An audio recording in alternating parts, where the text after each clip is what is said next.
Guilt and regret don't have to destroy you, they can fuel you. Hey everyone, my name is Sean Howard, and welcome to Perspective Based Recovery, where I show you some tips and tricks that help me get sober and help me stay sober. Today we're starting this series with one of the major reasons I stayed in active addiction for over 10 years guilt and regret. As addiction takes its toll on our choices and actions, we tend to wind up in situations and do things we never thought ourselves capable of outside of addiction. And those actions can leave lasting scars in our memory and drive us deeper into the hole that we find ourselves in. I remember waking up almost every morning after blacking out with no memory of the night before, cringing at what I did last night and waiting for a text or a call to tell me what awful things I said or did. I would almost always be reaching for a nearby bottle or a half-finished beer to smooth the edges of a hangover and prepare myself for the worst. Oftentimes I would hear something I said from someone and think, I would never say that. That can't be true, can it? And I would stop socializing with the person that I hurt, unable to deal with the guilt of having hurt them and regretting my actions. A major point of regret for me was when I screamed at and attempted to fight my father, who was my last remaining ally when I was drinking. I came home from the bar, already blackout drunk before it was 4 p.m., got into a heated verbal debate with him and tried to throw punches. My father easily put me in my place and allowed me to stay the night to sleep it off. The next morning, he told me that he couldn't continue to live this way and asked me to grab my things and leave the house where I had been staying for the last few years. And I did. My actions that day haunted me, alongside the plethora of other memories that darkened my days for a long time. The regret and guilt fueling my desire to drink it all away. Regret is an internal sign that you want something better, or should have made a better choice in a given situation. It's a mental exercise in making better choices in the future, and can often weigh on our minds like a constant dark cloud. When I first stopped drinking and using drugs, the hardest part was sitting with my regret and accepting it as a part of my past so that I could move forward from it. For many years, I could not forgive myself for my actions. I changed my first stages of sobriety into a sort of self-penance that I needed to undertake in order to pay back my years as a tornado through people's lives. And that worked for a while, but eventually I learned to use the regret as fuel for my sobriety. When I look at regret now, it doesn't feel the same as when it did when I was in active addiction. It feels more like looking at a stranger through a glass window. The things that weighed me down are now lessons for me to keep going forward. I learned to use my regret and guilt as they were intended to be used, to help drive my decision-making and guide my choices going forward. The memories still come to me in sleep, in dreams, and as I go about my day. But now I let them play out and remember that these are the actions of someone who was lost and confused, of someone I no longer wish to be. And I remind myself that these memories are reminders to stay sober, to keep doing better for myself and those around me. I remember when I was in rehab and during a lecture, we were asked, "What is your higher power?" And I said, "Harrison Ford." When my teacher asked me why this was, I explained that my past is like a museum or an art gallery. My memories hang on the walls or sit behind glass cases where I'm able to see them, but not take them out with me. And Harrison reminds me that it belongs in a museum. That got a pretty good laugh out of the room. But in a way, I was serious. Maybe not about Harrison Ford, but about the way I view my past as a place I can visit, but I'd never want to live there. You can reframe your mistakes as lessons, your guilt as motivation to do better, and regret as a reminder to choose your actions with care, and then life begins to open up to you again. Try setting a mental reminder when guilt and regret take hold in your mind, when you begin spinning downward. Mine is a kind of mantra that I say out loud, and I even have tattooed on my arm as a reminder constantly within reach. Remember who you are. I think on all that I've overcome and the good things that I've achieved since I got sober and how it's helped me find myself again. Yours can be whatever works for you. I have a few examples.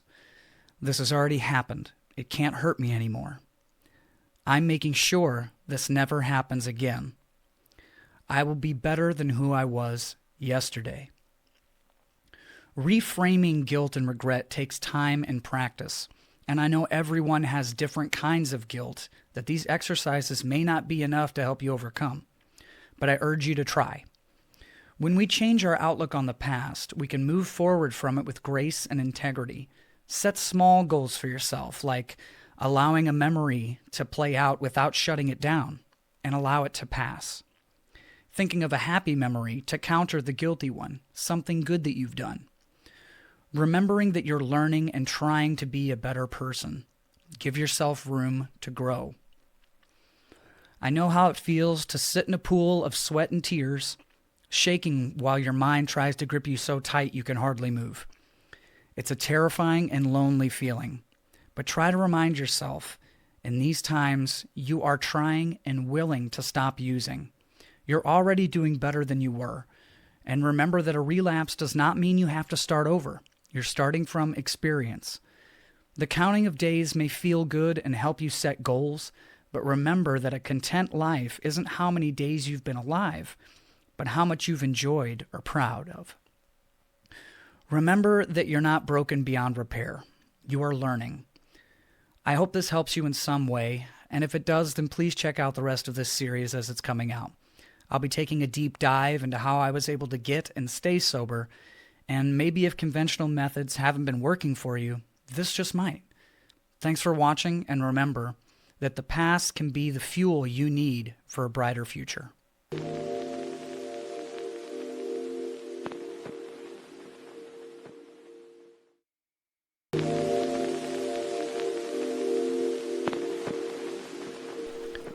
Sobriety isn't boring. It's a new life waiting to be discovered. Hey everyone, my name is Sean Howard and welcome to Perspective-Based Recovery, where I show you some tips and tricks that help me get sober and stay sober. Today we're discussing an issue I faced when I first began my recovery journey, monotony. When I first stopped drinking and using drugs, the day-to-day monotony was almost unbearable. The normalcy of life continually made me feel as if nothing was worth doing. But I couldn't have been more wrong. The truth was that I had no idea who I was or what I wanted to do with my life. I was lost and alone for so long that I couldn't see an enjoyable future without drugs or alcohol to spice it up. When I started to enjoy my sobriety, life really opened up new paths for me to explore, and most importantly, remember. I picked up a job at Taco Bell in my first few months of continued sobriety. I needed income to pay off the massive debt I had racked up while drinking and for my DWI. I was unhappy with where I was and what I was doing. I remember working the cash register and wondering if this is what life was all about, just clocking in and out until I could go on vacation or retire.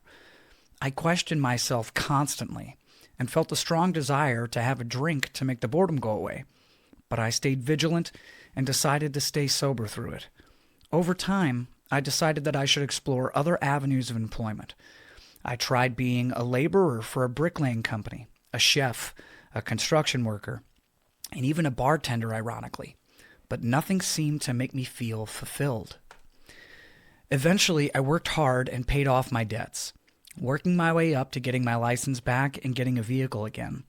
With that, I decided to take a leap and follow my dream to be a working musician.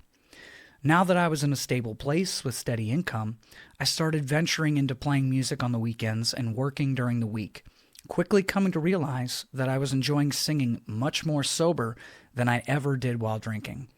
It became a kind of release for me, an authentic way to express my feelings and even make some money on the side. Over time, I was able to build a following and make music my full-time job, which I remain in and am very grateful for. But it wasn't always easy or fun. I would never have been able to follow a dream if I didn't work hard to pay off my debts, to the state and my friends and family who helped me pay bills and keep my head above water. It was difficult, but while I was struggling, I reminded myself that I earned every bit of hard work I was doing. My decisions led me here, and I needed to work to get back to even. That my regret and guilt wasn't going to go away without me working to do better. And having a job was better than being homeless again. While the monotony did exist and my outlook on life wasn't always hopeful or joyous, I was able to keep pushing through by remembering that I was on a path to a better place, even if it didn't feel like it in the moment. I started to build a routine where I would leave myself room to do things I enjoyed or try new things I was interested in. I tried gaming, writing, stop-motion videos, drawing, and many other odd hobbies. Some of them were fun and I still enjoy. Others I was so terrible at, I just had to laugh at myself and move on to another. Along the way, I found I had a talent for a few of these things and that I really enjoyed doing them, writing and music among them. I focused on what felt good to do, even if I wasn't the best at them or even very good.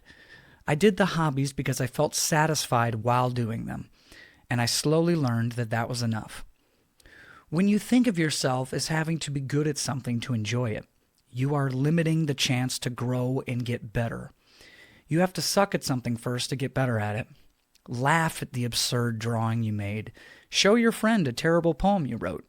Wear a piece of jewelry you made, even if it's falling apart a little. As long as you enjoyed the process of making something, it doesn't matter if what you made is good. Look back on some old habits. Mine were drunk karaoke, playing drinking games with friends, and sitting around a campfire partying. I still enjoy karaoke, playing tabletop games, and bonfires. I just don't have to drink to enjoy them anymore. And I don't hang out with the people that make me feel like I have to drink to enjoy the things I like doing.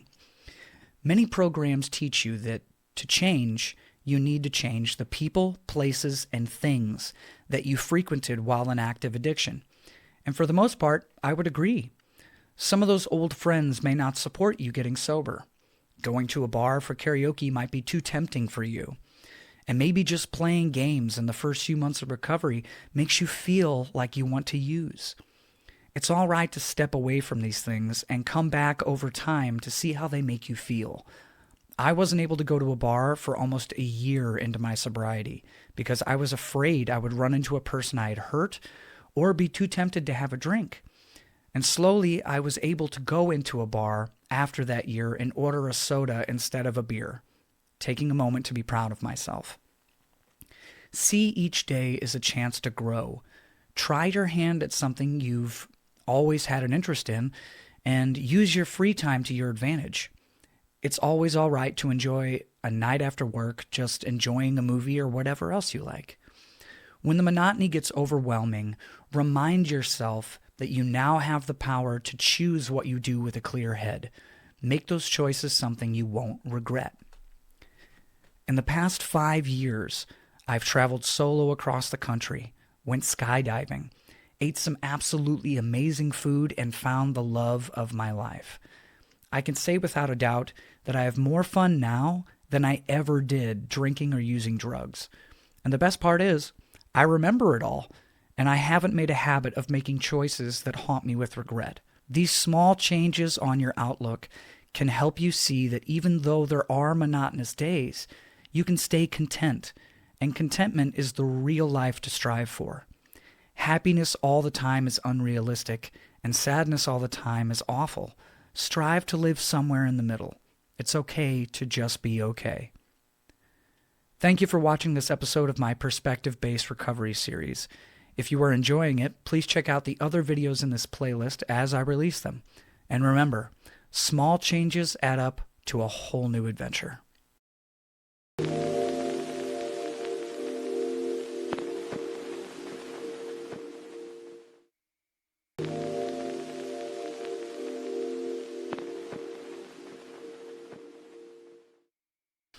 Perspective can change pain into progress. Hey everyone, my name is Sean Howard and welcome to Perspective-Based Recovery, where I show you some tips and tricks that help me get sober and stay sober. Today, we're discussing how changing the way you think can change how you see the world.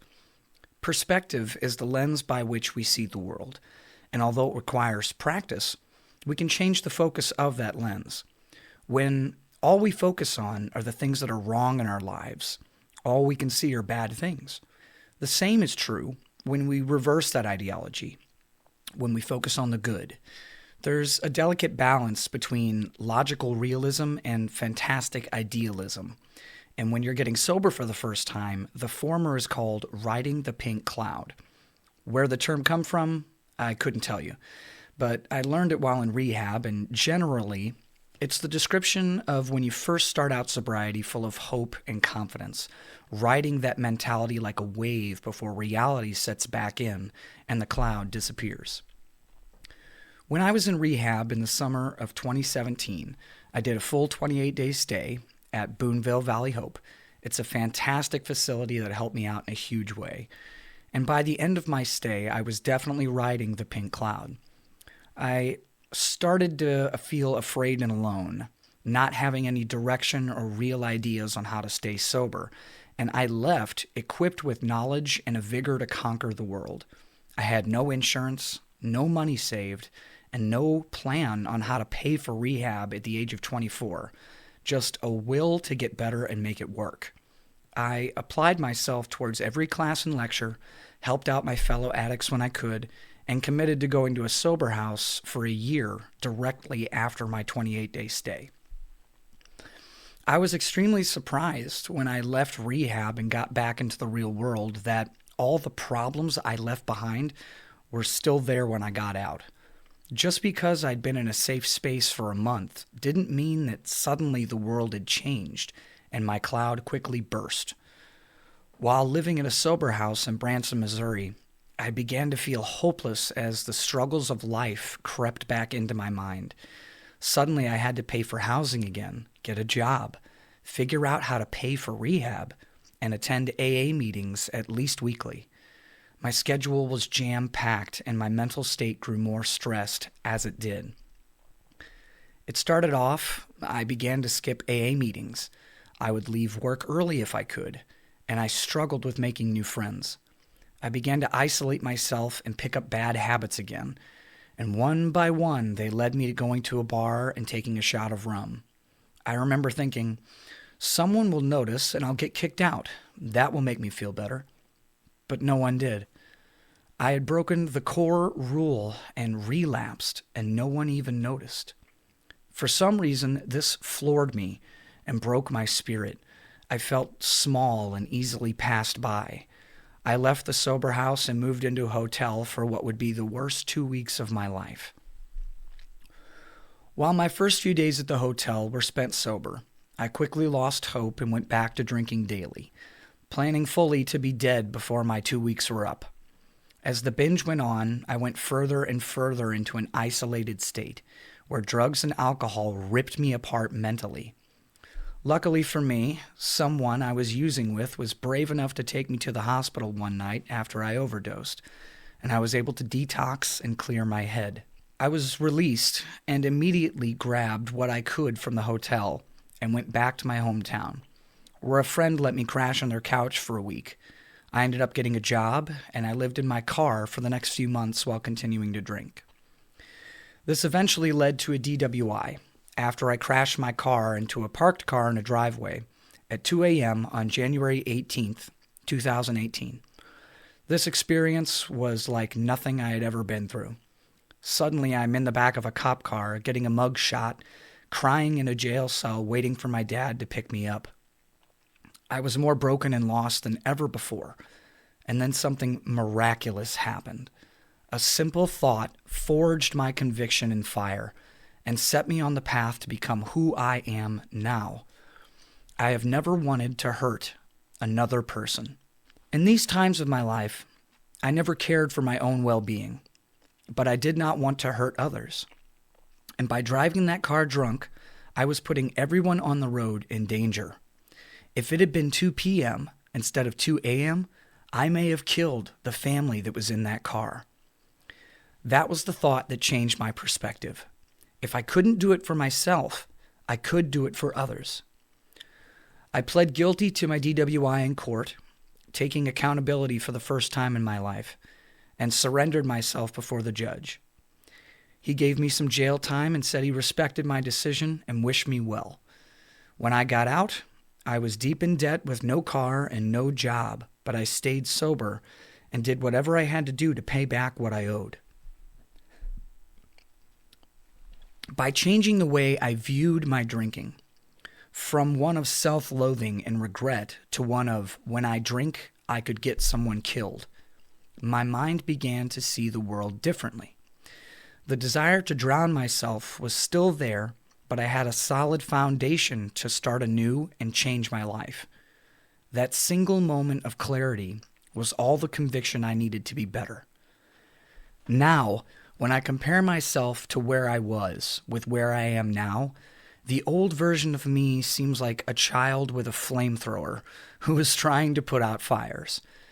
But I had to experience all I did to become who I am now, who is someone I needed when I was lost.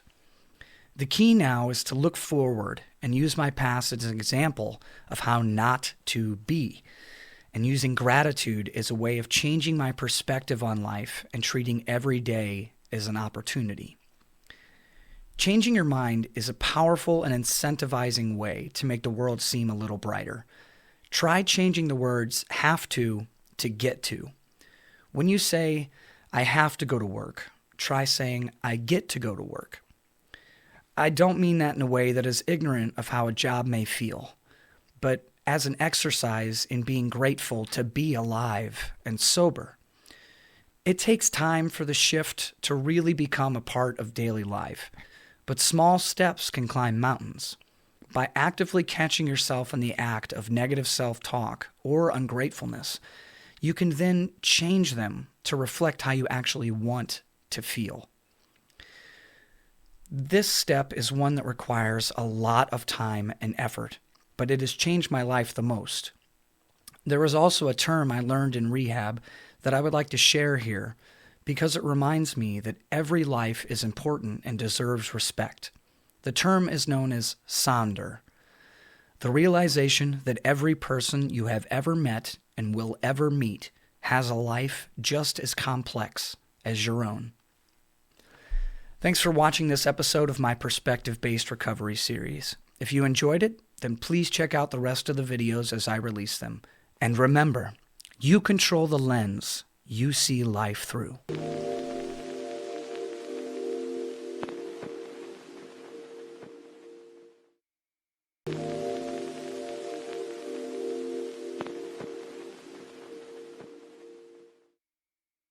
You don't need anyone else's approval to be proud. Hey everyone, my name is Sean Howard and welcome to Perspective-Based Recovery, where I show you some tips and tricks that help me get sober and stay sober. Today, we are discussing how hard it can be to allow yourself to be proud of yourself and some methods of where to start. Learning to be proud of yourself doesn't happen overnight. It's an exercise and a practice that takes time to really begin to sink in. I know that for me, it was a large effort to genuinely feel pride for anything. I've always been my own worst critic, but I began to change that by allowing for small incremental success and redefining my definition of the word success. From a young age, I was always very critical of myself, and those around me were also very critical of me. It taught me to always strive to be better, but also stopped me from really believing in myself, hindering me. I still to this day have generalized anxiety that I struggle with, mainly in social situations, but it does linger even through sobriety. What I've learned is how to deal with my anxiety in healthy ways, not by drinking it away. I used to think I had to dumb myself down when I was in social settings so that I could feel comfortable. I would drink to get myself feeling less anxious and be more willing to talk about anything. It would definitely feel easier to talk and hang out, but it became a crippling addiction to the point where I still need a drink in my hand, although now it's water or soda, in social settings to get through an entire conversation without panicking. Sometimes, if my anxiety is very high, I will find myself out of a drink in just a minute. And when that drink was beer, I sure could run up a bar tab and my blood alcohol level. As it happens, I was mainly with people I actually didn't want to be talking to or be around at all. But it took time to learn that and be able to end a conversation I was uncomfortable having. When I first got sober, I had trouble in crowds, and just generally when I was among new people. I would stutter my words or be unable to form a sentence without wondering if what I was saying was stupid or if it made sense. and it led to me being isolated for a time, which would then lead to an even more awkward social life. It wasn't until I found myself in a group of people that I enjoyed being around that I was able to feel comfortable speaking and realized that I was able to have conversation if I was around the right people. I don't mean to go on a tangent about anxiety. It was just a major point of my inability to feel pride for my actions and my sobriety. I was constantly second-guessing myself, wondering if I was doing it the right way. The truth is, there is no right way to get sober. Whatever works for you is the right way. And taking those first steps to recovery is something you should be proud of. Even if you fall off the wagon and make a mistake, you get right back up and learn from it, and then continue forward until it sticks. One of the first times I felt proud of myself was the first time I said no when I was offered a drink. I remember the word leaving my lips, and then politely explaining that I was in recovery, and the person respected that and apologized. What I had done by saying no was giving myself accountability and making a clear boundary that I did not want to drink, and I was proud of that. A year before, a free drink would have made my day and ruined my night. Now I was starting to realize that I had control of my actions, and I could make better choices. A few exercises you can use to help with allowing yourself to be proud are learning to say no and being proud of making that choice. Or try tracking your progress, even the small wins. Keep a record of the times you said no to a drink or a hit, or of times you decided not to go to a party or a bar. It'll rack up pretty quickly. Speak to yourself with kindness. Remember that you are human and you're trying to do something incredibly difficult. Recognize your effort. Others may not see it, and you'll need to keep yourself accountable. Don't focus too much on results and take pride in the process. While these may seem minor, it's the small changes that add up to changing our entire lives. The most important thing to take away from this lesson is that it's all right to be proud of yourself for trying to do better. Self-recognition can be a struggle and isn't going to be easy or take root right away. I haven't had a drink in almost 8 years, and I still have to remind myself that I've done a good job. But I'm certainly proud of myself for who I've become and continue to become. And you can be too. Thanks for watching this episode of my Perspective-Based Recovery series. If you enjoyed it, then please check out the rest of the videos in this series as I release them. And remember, every day sober is a victory.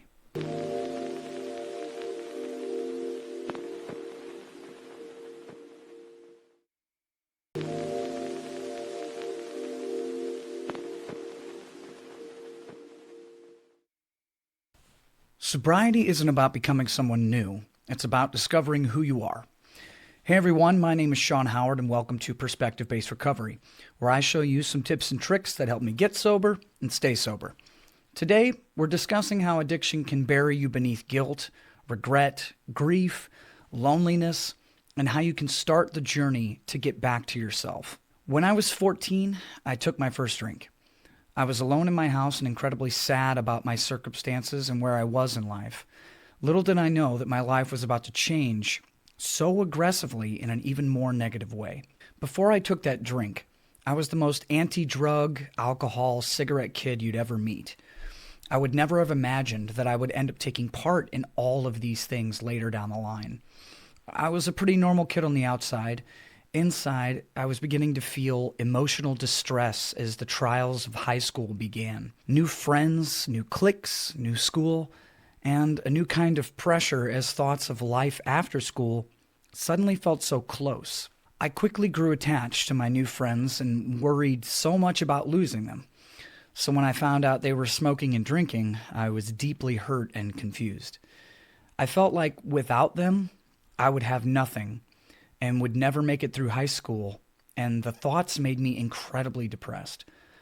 I carried on for a while this way, dragging depression around like a ball and chain, until I gave in and I took a drink in the summer I turned 14. Instantly, My worries began to melt away. My confidence grew, and I felt like I could talk about anything without fear. Parties quickly became my favorite way to socialize, and school started to take a back seat on my priorities list. Before I knew it, high school was over, and the world was thrust upon me. I was sorely unprepared. Drinking was my whole personality at this point. It drove every decision I made, and I couldn't socialize without a drink in my hand, much less work. This carried on for 10 years. I bounced around from job to job, relationship to relationship, house to house, like a pinball with an identity crisis. I could never nail down who I was or who I wanted to become. I believed I was a good person at my core, yet constantly found myself doing things I couldn't believe myself to have done. I was completely lost and alone by the time I reached 24 and finally got sober. And it didn't instantly fix all my problems. Getting sober did one thing at first. It gave me clarity to see myself and the world around me without blur, without imbibed courage. I was unsure of myself, guilt-ridden and terribly depressed. I didn't leave the house for more than an hour for the better part of 6 months because I was terrified that I would see someone I knew, or worse, didn't know, who would belittle me for my drunken behavior. But the time inside gave me a chance to take a deep dive into who I was underneath my anxiety and depression, and come to terms with the fact that I needed to get back out there and try to become someone I would respect and become someone I wanted to be. The first steps are the hardest, coming to terms with the fact that you have to look at yourself and your actions objectively and accept accountability for them, remembering that in order to move past them, you must make them a part of yourself. I now accept every action I took in my drinking as a lesson in who I never want to be again. I let the regret fuel my actions today and tomorrow, and my guilt doesn't stick to me past an uncomfortable point because I remember my progress towards becoming a better person. When you're trying to reconnect with yourself and remember who you are, take some time to list out your values, passions, and other things you care about. Anything from hobbies to a dream you had once hoped to achieve. Listing these out on paper can help you draw a kind of line chart to figuring out what it is that you really care about and wish to see in your own personal life path. You can also try to separate your identity from your past mistakes. Don't define yourself solely by the actions you took in active addiction. While you were driven by drugs, alcohol, or both, you weren't who you really are underneath it all. While this doesn't excuse taking accountability for your actions, it can help you on the path forward while you recreate yourself. Try reconnecting with old hobbies, or if it's not hurting anyone, old friendships or relationships with family. These threads can help reestablish a connection to who you were before you lost your way and help guide you on the path to return a part of yourself to yourself. Some of these relationships may be too fractured or painful to repair, however, and should be treated with caution and respect. And don't forget to move away from relationships that are detrimental to your recovery as well. Getting sober isn't just stopping. It's a journey of self-discovery. You will find new relationships, new hobbies, and new opportunities on the other side of addiction. And you will be able to take some of the best parts of what make you who you are and let them fully shine. Thanks for watching this episode of my Perspective-Based Recovery series. If you enjoyed it, then please check out the rest of the videos as I release them. And remember, the real you was always there, waiting.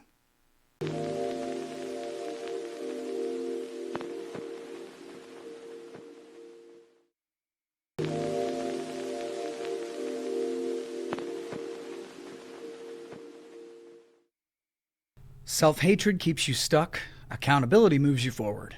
Hey everyone, my name is Sean Howard and welcome to Perspective-Based Recovery, where I show you some tips and tricks that help me get sober and stay sober. Today, we're discussing how self-hatred can leave you stuck in one place and how you can use it as a form of self-accountability and eventually change it into self-respect. The cycle of self-hatred and guilt leading to drinking and using is a tale as old as time, and something almost all of us in recovery or active addiction can testify as a major part of relapse and continued use. We try to stop. The guilt and regret start to become clear as we sober up. We beat ourselves up, and we use again to take the edge off. This is also known as the cycle of addiction, a graphical view of how we constantly end up repeating our behavior even though we know it won't help. When I first saw this diagram, it totally changed how I was able to recognize my relationship with drugs and alcohol. I could see it plainly and clearly, and it was easy to understand. I share this every chance I get. While self-hatred isn't listed exclusively here, it falls into the category of guilt in this case. To briefly explain the diagram, it begins as an emotional trigger that then leads to cravings, then to beginning a ritual such as calling a dealer or going to the bar, using your drug of choice, then the passage of time spent using. Guilt comes next, along with self-hatred, leading to stopping use for a period of time. Then an emotional trigger starts the cycle all over again. The cycle is different for everyone, but it does a great job of putting experience into an easily digestible format. There is another phrase that can help with negative self-talk that I will bring up later in the video. I used to believe that there was no point in getting sober, that I was too far gone. All the pain I had caused was never going to go away, and there was no way to recover from it. I gave up before I even started. I remember when I first tried getting sober. I was maybe 16, and my friends organized an intervention for me. They told me that I was becoming someone they didn't recognize, and they missed the old me. I remember feeling this intense guilt and pressure, telling myself that I could stop or cut back. I quit for a week. During that week, I beat myself up mentally, and I was full of negative self-talk. I would think things like, "You don't deserve your friends. You will never recover from this. And your friends don't really care about you. No one does." I let the thoughts continue unchecked, and I eventually drank to feel better, losing my friends along the way. The cycle continued for 10 years, stopping and starting, never really sticking to sobriety. Things started to change when I went to rehab in 2017. I learned how negative self-talk can fuel addiction and how your mind will trick you into getting what it thinks it needs. One important thing I share with those entering recovery in any form is catch it, check it, change it. This phrase helped me begin to rewire my mind so that I could fuel my confidence instead of my loathing. The idea is to identify when you're having negative thoughts, question if they are helpful or harmful, then change them into something that will benefit you instead of hindering. You start by catching the thought. As an example, we'll say something like, "I'm an idiot for doing that." You must recognize that this is a negative thought and move on to the next step. Check it. To check it, you must ask yourself if this thought is helpful to you. Does calling yourself an idiot benefit you or others in some way? In this case, and every case, it does not. It reinforces a negative belief in yourself and will stop you from growth. So we move to the next step, changing it. In order to change the thought, you must break it down. The thought, "I am an idiot for doing that," isn't helpful. So what do I really think? Perhaps, "I made a mistake and I will apologize for that," would be better. Or, "I made a mistake and I will do better going forward." You can then take accountability for the action and use it as a way to do better. This trick of the mind can help you grow from having the constant duality to changing how you think of and see yourself. It takes time, but it does help immensely. Let's do another example. "It's all my fault." Catch it first, recognizing the negative thought. Check it by asking, "Is it really all my fault?" Change it by thinking about your part in the situation. Is there something you could have done differently, or is the blame really all on you? In most cases, things are rarely all one person's fault, or are entirely out of someone's control. Try changing it to, if this happens again, I'll be better prepared. Or, I can only control my own actions and I will make better choices in the future. When you take away the self-hatred and change it to accountability to fuel growth, you can achieve real change and make life much more enjoyable for yourself. Shifting blame to responsibility and using mistakes as tools, not change. Everyone makes mistakes. It's up to you to decide if that mistake is going to hold you back and cause more mistakes, or if it can be used to remember to do better in the future. Thank you for watching this episode of my Perspective-Based Recovery series. If you enjoyed it, then please check out the rest of the videos as I release them. And remember, accountability is a form of self-respect.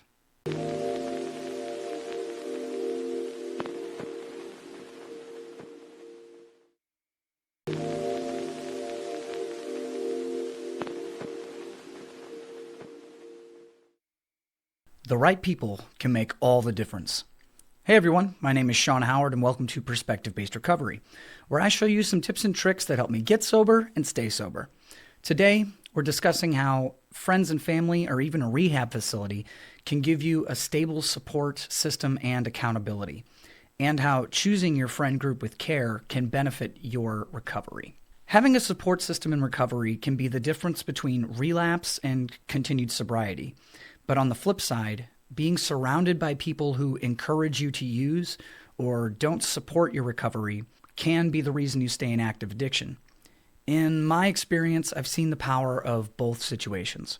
My first tries at getting sober were short-lived and fleeting, mainly due to my own unreadiness, but also because of who I chose to spend my time with. My favorite place to drink was the bar, where I could meet new people, listen to music, and play games over drinks. I was addicted to the atmosphere almost as much as the alcohol. I grew up in my dad's bar and always felt comfortable inside one. I knew how to navigate, I knew jokes and how to banter, and I was a decent pool player.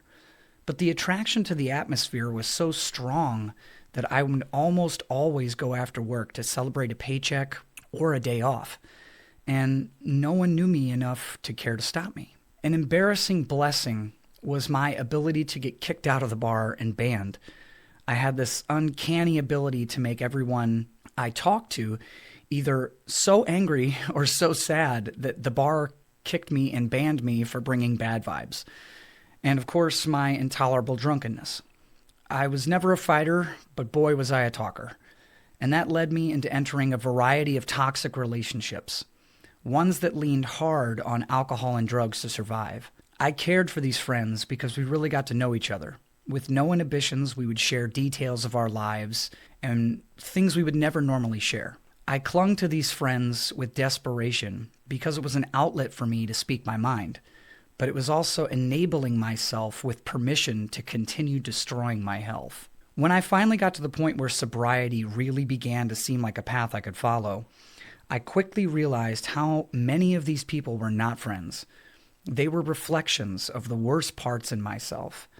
We were all using each other for the same reasons, to release our inner thoughts and continue getting wasted while not being totally alone. I had to sever all these friendships and focus on myself, which was terribly hard at first. I felt like I had no one left to talk to in a way that felt authentic, like all I would ever have was small talk for the rest of my days. But as I continued on my recovery path, people started coming into my life that I found I could talk to openly. There is a saying I like very much. You do not have to earn my respect. I give that freely and respect everyone. You have to earn my trust. Along the path of recovery, I found more and more people I actually wanted to spend time with, who supported me and knew that I was sober.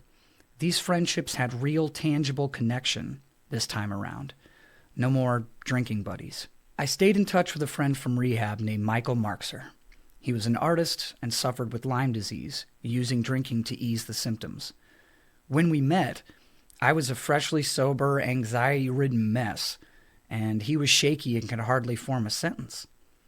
When we met again in person 2 years later, I was on stage with a band again, and he was walking straight without a single shake. We helped each other for years by calling on the phone to check in on one another and by sharing our art and music. He and I stayed in weekly contact until his tragic death in 2020. Mike was one of the first on my path to recovery that actually wanted what was best for me, who enjoyed my company without the need for a drink, and helped me remain accountable, and I for him. Along with him and my close family, sobriety really began to stick. I had a good support system. While some friendships can be salvaged after addiction, some may remain a danger to your sobriety. And maybe you're currently surrounded by people who only use or drink right now. In these situations, you have to decide what is more important for you, your health and your life, or the people who want you to stay the same as you are in active addiction. I promise you that a real friend will want what is best for you. They will support your sobriety, and an easy way to find these real friends is by getting sober. You will also meet new friends along the way. A few direct lessons you can use are choosing supportive people, those who want you to continue being sober. Setting boundaries with toxic relationships. If they don't support you getting sober, they are not your friend. Lean on those who offer support when you are feeling weak. These friends wouldn't say you can talk to them if they didn't mean it. Don't be afraid to reach out.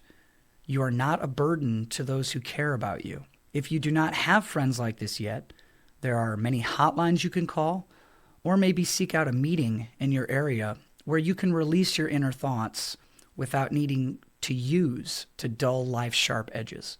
There is a quote from Abraham Piper I use quite frequently when I'm giving advice on staying sober. You cannot solve your problems simply by thinking about them. You can only place yourself on the path of solutions and wait. When you give life the opportunity to be better, it will often reward you with better opportunities. Thanks for watching this episode of my Perspective-Based Recovery series. If you enjoyed it, then please check out the rest of the videos as I release them. And remember, you don't have to do this alone.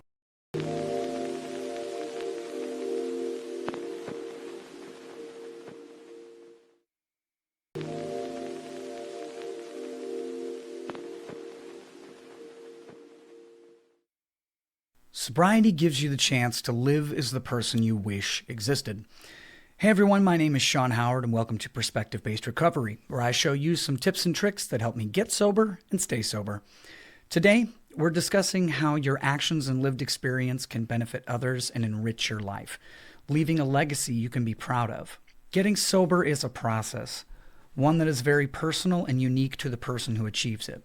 One way might not work for someone else, and another might be just the thing you're looking for. The only way to find out what works for you is by going through it and finding like-minded people along the way. If you've been following this series, maybe my advice is resonating with you already, and I can only share it based on my personal experience and what I learned on my journey. The reason I decided to start this series was to help someone else who might be going through what I went through, which was a difficulty finding a way to stay sober without a program or religion. While these methods have proven effective for many, it was not something I could resonate with myself, and I had to find my own way forward, which led me to creating a perspective-based model for recovery. There is no right way to get sober, and some people in recovery may tell you that there is, or that your recovery is not valid because of a relapse or not being active in a program. The truth is that recovery is an umbrella term. It applies to drugs and alcohol, but also mental health and any lifestyle changes that lead you towards becoming the best version of yourself. And any way you can achieve these changes is valid if it works for you. When I started being the change I wish to see, I was trying to be the person I needed when I was young. I still strive to be the version of myself that I needed when I was younger, and it's led me to helping others whenever I can. I have found that almost everyone in this life just wants to be seen and heard, to have someone attempt to understand them, and I feel like it's the least we can do for most people, just listening. The simple act of listening can change a person's day, but it also walks a fine line with enabling in certain circumstances if continued past a comfortable point.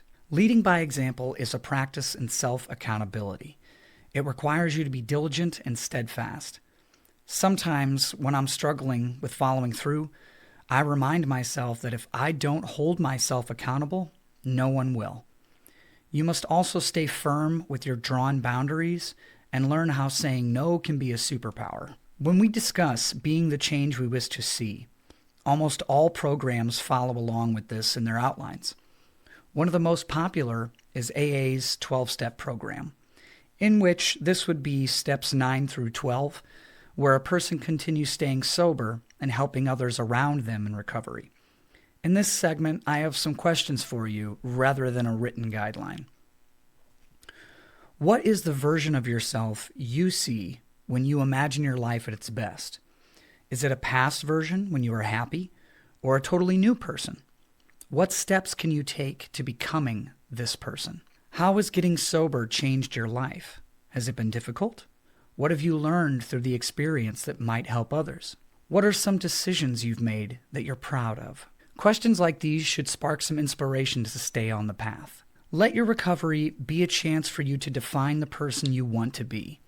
Give yourself the opportunity to change and learn, accepting that you are always growing. By living your life in a way that you're proud of, others may begin to find inspiration from you and choose to try to do better for themselves. While being public about your sobriety may not be something you wish to do, and that's perfectly okay, you can still benefit others by listening and trying to understand what they're going through, as you have also been through something yourself. Taking a moment to remember that we are all human is a necessary practice in recovery. From the worst to the best of us, we all have parts of our lives that we don't share, and we have to leave room for others to have that in their lives as well. The fear or unwillingness to attempt to understand another point of view will always lead to a life of unaware behavior. Try to be kind and leave room for others. Everyone has their own story and past, just like you. Thanks for watching this episode of my Perspective-Based Recovery series. If you enjoyed it, then please check out the rest of the videos in this series as I release them. And remember, you can only perceive your reality, and each individual has their own.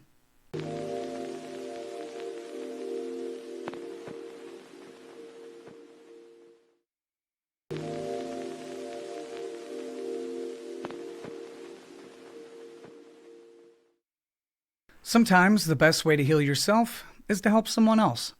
Hey everyone, my name is Sean Howard and welcome to Perspective-Based Recovery, where I show you some tips and tricks that help me get sober and stay sober.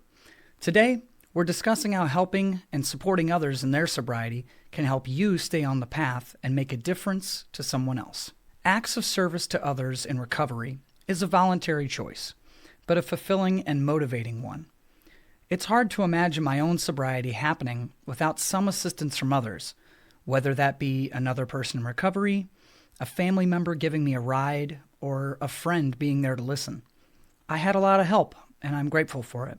Now that I'm secure in my own sobriety, I like to give away some of the help that I received, because someone out there needs it and it costs me absolutely nothing. I've helped a few people along the way, but one person in particular comes to mind when I think about what kind of impact I've had on another person's life. Not very long ago, someone reached out to me and let me know that I had inspired them to try and get sober when they attended a show and they heard me speak about it on stage. They said if I could do it, they could too, and they gave it a shot. They happily celebrated 2 years of sobriety not long ago, and they credited me for giving them the motivation they needed. I had no idea that this person was trying to get sober. We weren't close, and they just happened to be at my show by chance. And yet, I had helped them. I knew immediately that I needed to continue being a good influence for others. If this short interaction could make such a big difference here, what else could I inspire? My resolve to remain sober strengthened, and I was overjoyed that I played a small part in someone else living a better life. They had helped me as well. There are many ways you can help others in recovery. Some are more involved than others, and some can be as simple as you make them. Here are a few examples. Volunteering. If you attend meetings, you can offer to stick around and help clean up the space afterwards, or get there early and help set up. Everyone loves the person who makes good coffee. Mentorship or sponsoring. Taking on a sponsoree or helping guide someone on a personal level by taking calls, meeting with them, or just texting can make the world of difference in someone's sobriety. Small acts of kindness. Everyone appreciates kindness in recovery and outside of it. One of the most helpful things I try to do on a daily basis is just listening to someone, really listening. You can also hold the door open for a stranger, pick up a piece of trash off the ground, or tell someone they're doing a good job. Helping others helps to build community and gives you a new purpose while continuing your own sobriety. And you can be as involved as you want. Having your feet on steady ground, feeling secure in your sobriety, is usually the point at which you should begin giving back to helping others. Don't attach your sobriety to others, however. Make sure you are in a place where you are staying sober for yourself. By being an example for others, you are constantly gaining new forms of accountability. The people you share your sobriety with will know that if they see you with a drink or something is off, they can identify it and talk with you about it. Helping others reinforces your own recovery and builds new connections. This world has its share of darkness, and we are all trying to do our best to live decent lives. By being kind and lending a hand to those who need it, we are slowly making this world a better place for us all. Thank you for watching this episode of my Perspective-Based Recovery series.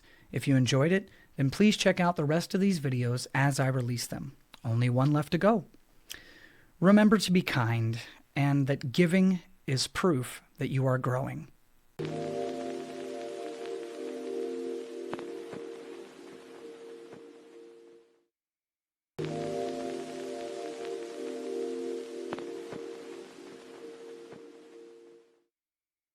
Hardship doesn't have to break your sobriety. It can strengthen it. Hey everyone, my name is Sean Howard, and welcome to the final episode of Perspective-Based Recovery, where I show you some tips and tricks that help me get sober and stay sober. Today, we're discussing how to deal with hardships like grief, loss, anger, and societal changes while remaining sober, and how they can give you the opportunity to fully feel and achieve real closure. Staying sober while facing hardships like grief, pain, loss, harsh home or work environments, and even just a typical bad day can be a serious struggle that can lead to a relapse or start you down the road to one. Today, I'm going to tell you a few stories from my recovery journey and then give you some tips and advice on how you can manage pain to try and avoid using drugs and alcohol to get through it. In episode 7, I talked about my good friend Mike and how his friendship helped me stay sober in my first few years, and also how he passed away in 2020.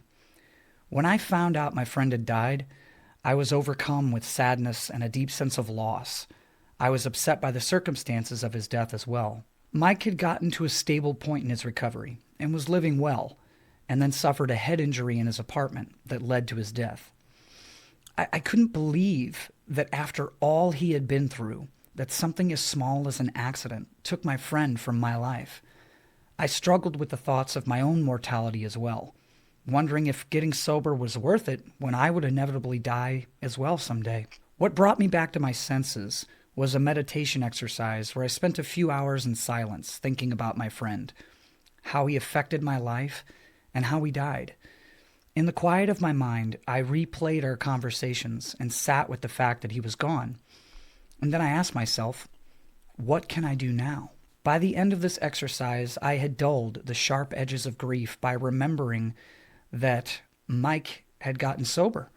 He had done the hardest thing and lived through it, and we got to see each other as equals before the end, both proud of one another. I also reminded myself that grief is the memory of love. If we feel nothing when someone dies, then we did not love them, and that pain is a reminder of love.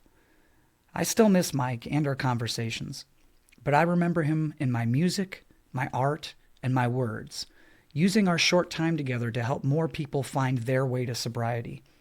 And I think he would have liked that. On a more physical note, I spent my first few years of sobriety faced with harsh financial decisions. I had to find a job, attend SATOP classes, and find rides to work to pay for a new car when my license was reinstated, and pay for the very expensive SR2 insurance that was required when I began to drive again. Top that off with rent, various medical debt, and other bills.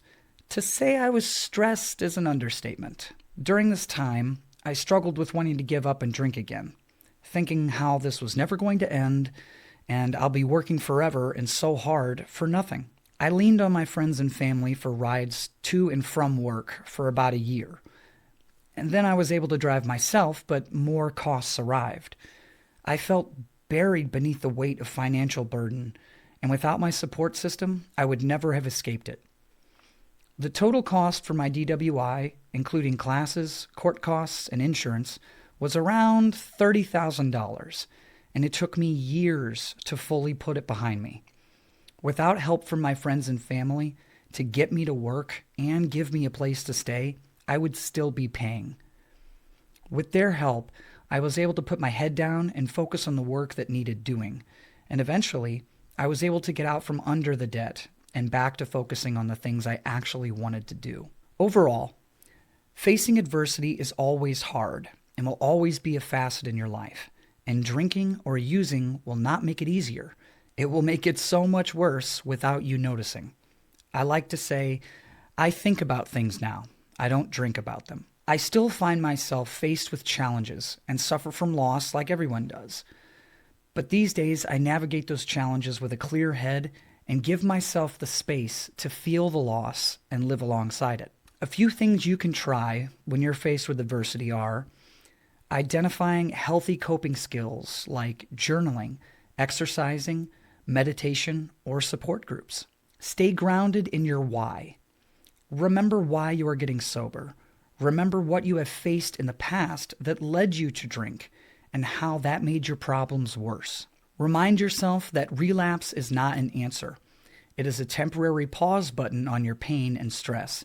They will return tenfold when you sober up again, and the cycle will continue. This world can be dark and cruel.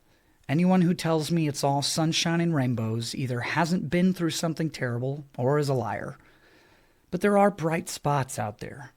For me, those bright spots are kindness, love, nature, knowledge, and a well-deserved belly laugh.